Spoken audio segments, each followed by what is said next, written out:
Bikin geger isu perselingkuhan terjadi di kubu Roy Suryo CS dan kuasa hukumnya.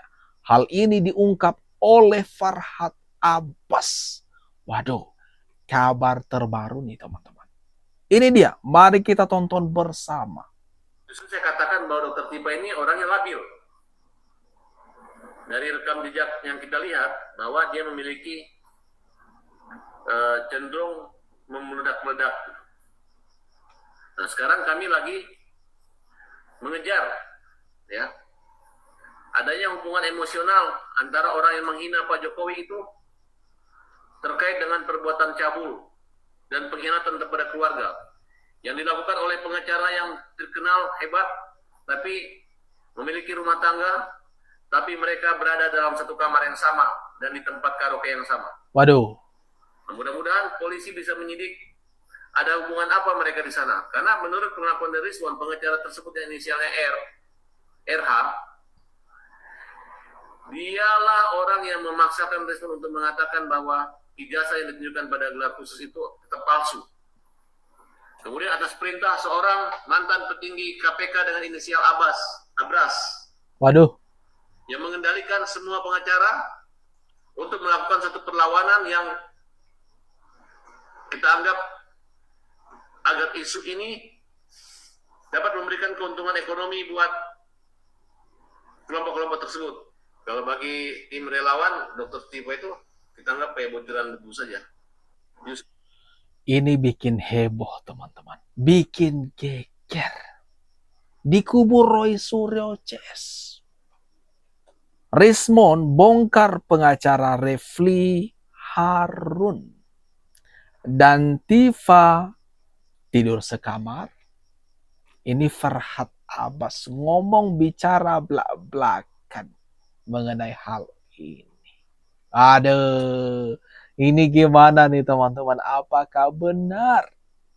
Tapi kalau kita lihat gerak-gerik mereka selama ini sih, gimana kalau menurut kalian? Kalau dari hasil pengamatan kalian selama ini, benarkah ada cinlok di antara mereka? Komen-komen di bawah. Kita akan perbaiki dan kita mendapatkan waktu 14 hari. Jadi 14 hari ya. Jadi di hari di MK itu ada hari kerja, ada hari benar. Jadi Sabtu, Minggu atau libur itu tetap dihitung. Jadi jatuh temponya itu sehari sebelum Dr. Tifa ulang tahun. Apa? Jadi begitu ya. Kita tahu. Hah? Loh, tahu persis. Karena sama dengan yang di rumah. Waduh, ada apa kan teman-teman? Apa juga kan? Ini rekam jejak ya. Bisa ya Refli Harun hafal betul tanggal lahir daripada Dr. Tifa. Ini so sweet sekali kalau kids zaman now berkata nih istilahnya kan. So sweet sekali. Ada apa teman-teman? Apakah ini semakin mengarah membuktikan kalau memang benar ada hubungan spesial antara Refli Harun dan Dr. Tifa? Ini isu sudah sangat liar sekali nih sekarang. Sudah menjadi konsumsi publik. Refli Harun begitu perhatian sama Dr. Tifa. Mungkin sama dengan istrinya.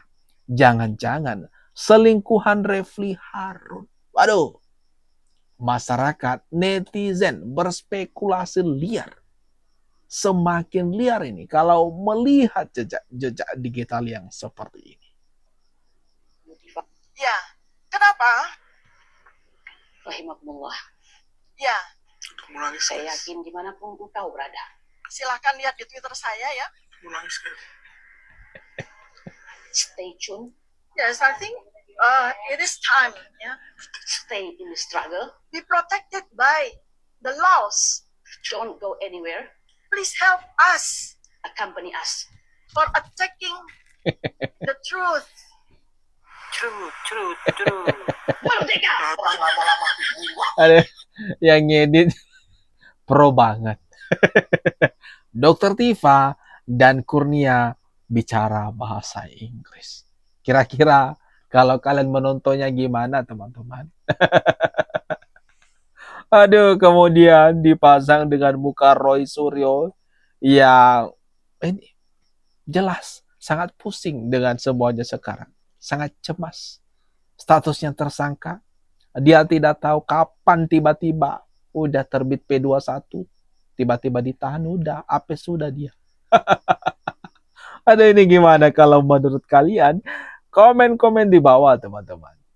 Kalau Anda punya niat, ya lebih baik nggak usah berdebat. Tidak, ini saya pulang aja, Man, kalau begitu, Man. Kalau Anda tidak siap berdebat, dan kemudian selalu mengadakan bahwa saya akan laporkan ke polisi kalau ada pernyataan yang tidak sejalan, lebih baik berhenti aja dari sini, nggak usah, gitu loh. Kalau itu kita keberatan. Aduh. Masa ekspresi kita tiba-tiba dibawa, wah, kalau tidak cocok, tidak sesuai, saya adukan ke polisi dan lain sebagainya. Jadi kan mengganggu. Yang jelas gini, laporan dari udah mulai belum mulai nih. Itu memang udah ada. Anda punya niat nggak mau melaporkan ke polisi kalau ada orang-orang yang misalnya tiba-tiba tidak sejalan dengan Anda? Kalau Anda punya niat, ya lebih baik nggak usah berdebat. Tidak, ini saya Refli Harun emosi. Oh, jangan-jangan tadi Farhad Abbas menyerang Dokter Tifas sih. Nah, makanya dia mudah emosi.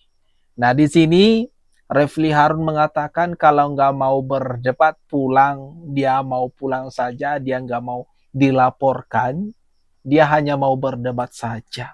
Tapi kan kalau ada pernyataan yang memang diduga melanggar hukum, ya sudah sah-sah saja gitu kan.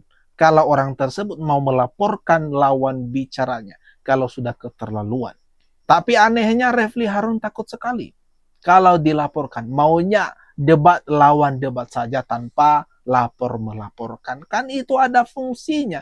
Itu fungsinya ada pasal-pasal yang mengatur. Itu fungsinya penegak hukum. Atau gimana kalau menurut kalian teman-teman? Komen-komen di bawah. Maaf Ibu ya, mohon maaf Pak Roy, mohon maaf Pak Refli. Walaupun tadi kan secara konstitusional, deliknya kan konstitusional. Apakah terjadi pelanggaran berat, apakah terjadi suap, apakah ini dan itu. Nah, kalau dituduh pelanggaran, Mas Wapres, Mas Gibran sudah berkali-kali diverifikasi dokumennya berlapis. Betul. Ya, percaya nggak? Nggak percaya. Nggak percaya sama negara. Dan jangan sampai, kalau nggak percaya sama negara susah kita Bapak Ibu. Maaf Ibu ya, mohon maaf Pak Roy. Roy Suryo nggak percaya sama negara. Aduh, gimana? Gimana dong? Lalu kenapa dia sekarang mengadu-ngadu ke sana kemari, ke Komnas HAM kemarin kan, kemudian ke Ombudsman, kemudian ke yang terbaru kan terakhir meskipun ditolak di MK, tapi dia nggak percaya sama negara. Aduh, parah banget dah. Percuma ada pengadilan. Roy Suryo tidak percaya ada pengadilan negara. Kalau nggak percaya sama negara, mending pindah aja dah. Toh kan nggak percaya sama negara, sama penegak hukumnya di sini kan. Atau gimana solusinya nih teman-teman? Kalau ada orang yang modelan seperti Roy Suryo dan kawan-kawan ini. Dengan mantan teman saya yang bernama inisial RHS ini ya, saya juga perlu sampaikan dan perlu betul-betul disclaimer maupun klarifikasi ya terkait dengan soal keilmuan ya. Jadi saya Mas Roy ini termasuk orang yang ya secara terus terang saya katakan tertipu begitu ya, tertipu begitu. Katanya. Karena yang bersangkutan ini menyatakan diri sebagai dokter lulusan Yamaguchi, bahkan menyertakan ya gelar lengkap ya itu di KTP, yang dimana KTP itu kami juga punya fotokopinya karena kami membuat surat kuasa hukum kepada para PH itu pada waktu awal kasus laporan polisi ini bergulir. Kami bertiga itu punya tim pembela, namanya PPK, tim pembela penegak keadilan. Itu prinsipalnya atau kliennya itu kami bertiga, RRT ya. Nah, sehingga kami juga menyertakan KTP kami kepada para kuasa hukum. Dan di situ jelas tertera nama tersebut ya itu beserta dengan gelar depan dan belakang. Anda tahu ya, gelar doktor maupun gelar master yang diakui itu didapatkan di salah satu universitas di Jepang gitu ya. Jadi kami ini tertipu. Dokter Tifa merasa ditipu, teman-teman.